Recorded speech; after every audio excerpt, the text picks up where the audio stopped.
Radio Flamme. Dans la vie, il faut être au bon endroit, au bon moment. Et le bon moment, ce sera les samedis 3 juin pour commencer. 1er juillet, 26 août, vous voyez la puissance du verbe. Eux sont le canal par lequel se déverse la puissance du verbe dans vos oreilles en se transformant en puissance du reverb. Alors le bon rock'n'roll guérit tout. Salut les gars. Salut. Bonjour. Bien content de vous revoir pour la suite du Wayne's World. Nous aussi, on est content de revenir. Pouvez-vous nous en dire un peu plus sur votre association et son but de philanthropie? C'est toujours une histoire de potes, le Club des 5? C'est toujours le Club des 5. Le but, c'est de faire des concerts toujours à la ferme, toujours au même endroit, et puis donc faire venir des groupes sur une scène ouverte. Et puis le but, c'est aussi un but caritatif, vu qu'à chaque fois, on reverse une partie des fonds à des associations. Oui, c'est toujours le même principe. Et puis là, alors, j'imagine que les écueils de la première fois sont un peu levés, puisque maintenant vous avez un pied dedans, quoi. Bah oui, c'est ça. En fait, on avait un petit peu d'appréhension, on va dire, et puis on a lancé une première édition. Première date à 500 personnes à peu près d'affluence. On n'a pas voulu faire plus. C'était à guichet fermé. Donc le bilan du Woodstock est bon, alors. Le Woodstock normand est bon. Bah ça s'est bien passé. En plus, on a eu du super temps, des très bons retours. Moi, j'y étais une journée. Franchement, c'était divin. Franchement super. Puis l'ambiance, tout. Le bilan de 3 jours de Woodstock normand sans la boue, sans Jimi Hendrix. Donc est bon. Vous me disiez? Ah bah oui, on a eu un super bilan. On a pu du coup reverser un petit peu d'argent des associations. On peut donner le montant, il n'y a rien de secret. C'est passé dans la presse de la Manche. Ah, c'est passé dans la presse. On a eu 1141 € reversés à chaque association. Ah super. Ouais, alors donc, il y avait 3 associations. Ah, c'est vachement sympa. Donc ils devaient être contents alors, j'imagine. Oui, ça leur a permis c'était les associations Rêve, Secours Populaire et SNSM. Donc, pour la petite histoire, par exemple, la SNSM Dilette, ça leur a permis de payer les gilets de sauvetage de tous les sauveteurs. Tout simplement, voilà. Et puis là, c'est vrai que la SNSM, c'est toujours eux qui pensent à tout le monde. C'est ça. Et on pense pas à eux. Moi je trouve même pas ça normal que l'État fasse pas quelque chose pour le secours en mer, mais bon après, heureusement qu'on les a, donc allez, franchement c'est bien. SNSM, merci à eux. Merci à eux. Alors, à quoi attribuez-vous votre succès, les gars? Le petit plus, c'est l'espèce de synergie des potes. C'est vrai on sent qu'il y a un truc quand même. Je sais pas. Comment on peut dire ça? La chance des débutants, peut-être? Non, j'en sais rien. La chance des débutants, j'aime bien ça. Après, je pense que, par exemple, Laurent, de par toutes les activités qu'il fait dans le milieu associatif, il fait beaucoup de choses. Donc ça aide aussi. Et puis après, nous, on œuvre aussi de nos côtés. On fait quelques trucs aussi à côté dans le milieu associatif. Mais après, voilà, je pense, les potes et puis le temps aussi. Et puis l'endroit peut-être aussi, d'être pas loin de la mer, la ferme, il y a de la place, voilà. Je pense, et puis les bénévoles aussi. Et on rappelle justement les 120 bénévoles qui ont bien œuvré. Sérieusement, quels sont les défis auxquels vous aviez dû faire face à l'époque, l'année dernière? Sincèrement, on partait de zéro, donc on avait tous les défis à relever, on va dire. On était vraiment novices, personne n'avait jamais organisé de choses de cette ampleur. Et aussi bien la législation que trouver les bonnes idées, tout ce qui est restauration, on a eu pas mal de... Mais c'est comme Moïse, on a vraiment l'impression que la flotte s'est ouverte devant vous facilement. Et on a eu de la chance, ça s'est plutôt bien goupillé, puis à 5, chacun a ses compétences, on va dire, et ça permettait d'avancer. Quels ont été les retours des musiciens amateurs qui se sont produits sur scène? Alors, on parle pas des retours du son, mais du retour de scène.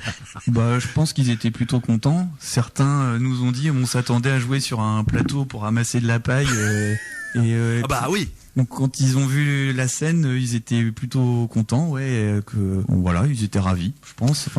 Parce que c'est vrai, quand on voit alors maintenant vous avez trouvé votre petit personnage, et c'est vrai que ça fait très champêtre, quoi, ça. Exactement, c'est le concert à la ferme, donc on a notre petite mascotte Bécotte que vous pouvez voir de temps en temps. Qui c'est qui a trouvé le logo? Alors c'est Fabrice qui a fait le dessin. Ouais. Et vachement sympa ce dessin, franchement. Moi j'ai gardé une petite affichette chez moi, je la regarde de temps en temps, j'aime bien. Après le logo rappelle pour ceux qui connaissent la colombe et le logo de Woodstock, qui est donc une colombe qui était posée sur un manche de guitare. Donc là c'est la même chose, mais avec la poule qui a pondu un œuf sur le manche, voilà. Exact. Pour visualiser un peu. Donc tu vois, avec mon Woodstock, j'étais vraiment pas loin, toi. Ouais, c'est tout à fait ça.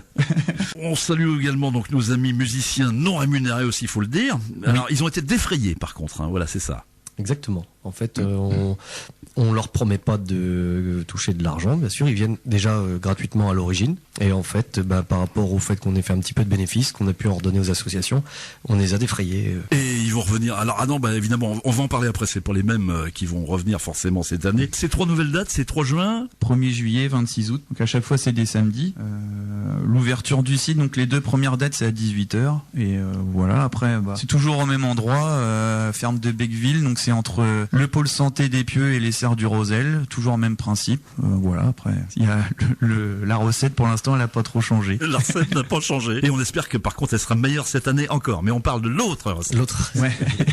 Donc là, vous cherchez quelques sponsors, non, j'imagine? Oui. On a des sponsors qui continuent à nous suivre. On a des nouveaux sponsors aussi. Mais on n'est pas fermé du tout à des nouveaux coups de pouce. Donc si vous avez envie d'aider une association pour faire bouger un petit peu le coin, pour pouvoir toujours continuer à faire un festival à pas cher. Donc on rappelle que l'entrée à 5 €, on n'a pas changé le prix. Donc aidez-nous un petit peu à mettre le projet à bien. Le jour J sur place, si les commerçants ou les artisans, ils veulent mettre une banderole, c'est bien sûr avec plaisir, donc voilà. Avec plaisir, mais évidemment, ça va dans les 2 sens tout ça. Ouais, voilà.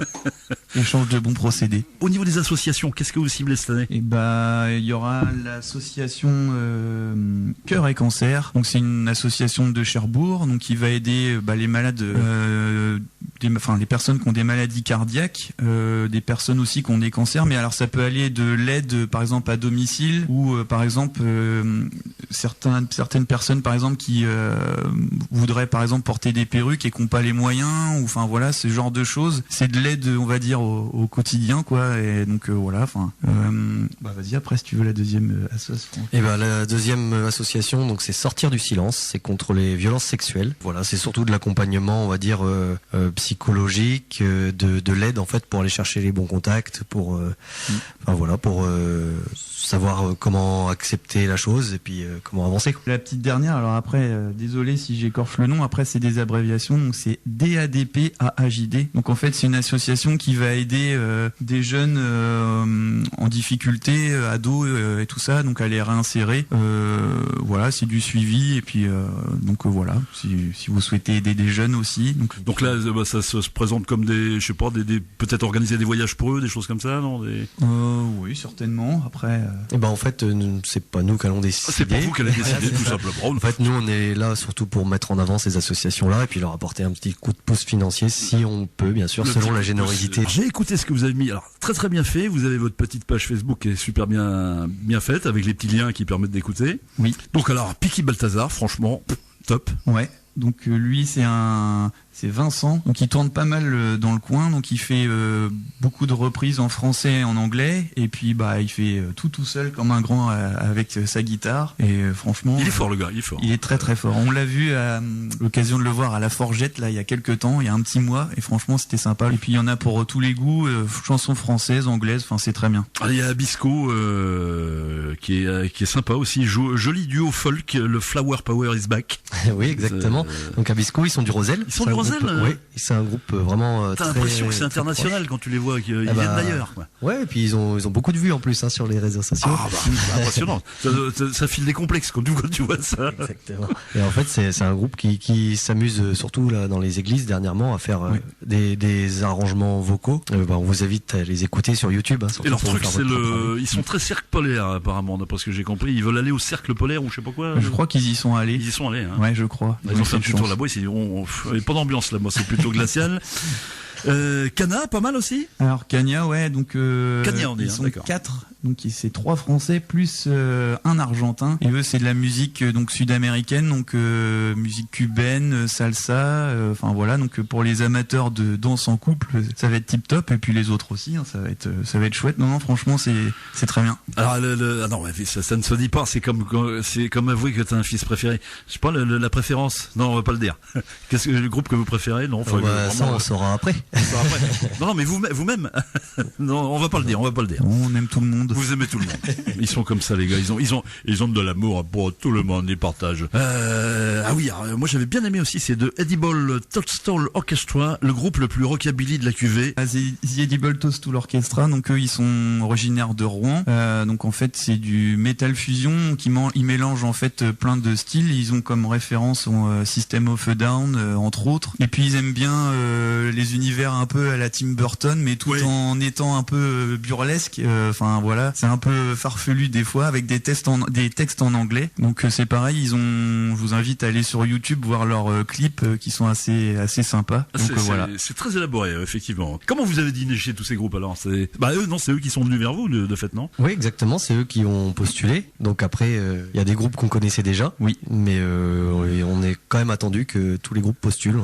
Alors c'est ça le succès. Vous êtes victime de votre succès, les gars. Là. Puis du coup, en dernier groupe pour le 3 juin, on a The Five Sound, qui est un groupe de rock blues. Ils viennent donc eux du coin de Cherbourg. Ils ont déjà fait pas mal de scènes. On a déjà pu les voir, notamment en première partie de Philippe Etchebest quand il était venu à l'Agora. Oui, très bon batteur, Philippe Etchebest. Mais on croirait pas comme ça. Mais enfin, si, pourquoi il bat pas que les œufs. Hein. Il bat pas que les œufs, c'est ça. C'est vrai que le petit côté Pretenders j'ai trouvé que la chanteuse a un petit côté Pretenders de Fine Sound. Non, je sais pas si ça vous parle, ça. Non, vous êtes plus jeune. Un petit peu. Question, 10 000 euros. Si vous gagnez, ça fait 10 000 euros de plus pour les associations. Quel est le petit plus de l'association des Becs à Foin? Comment il se démarque des autres associations? Comment dire, faire les choses sérieusement, mais tout en rigolant, je pense. Enfin, je sais pas. Voilà, c'est ça. On sent que vous prenez pas au sérieux. Quoi. Non. On a fait à peu près le tour de la. Ah si, non.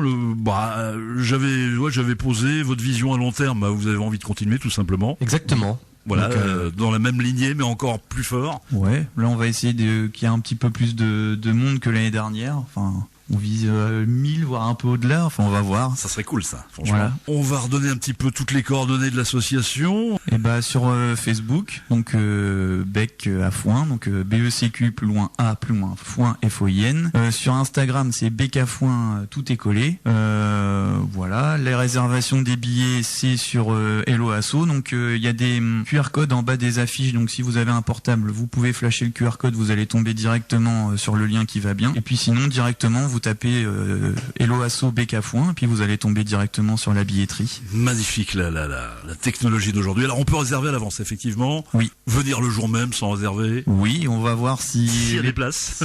Si on atteint notre jauge limite très rapidement, peut-être qu'on refusera du monde sur place, on verra. Mais bon, les 2 dernières éditions, on a accepté du monde le jour J sur place au niveau de l'accueil. Donc voilà, on verra. On communiquera sur les réseaux en fonction de comment ça se passera. Déjà des réservations, j'imagine, non? Oui, il y en avait, je sais pas, entre 100 et 150, je crois déjà. Donc voilà. Jauge déjà bien pleine quand même.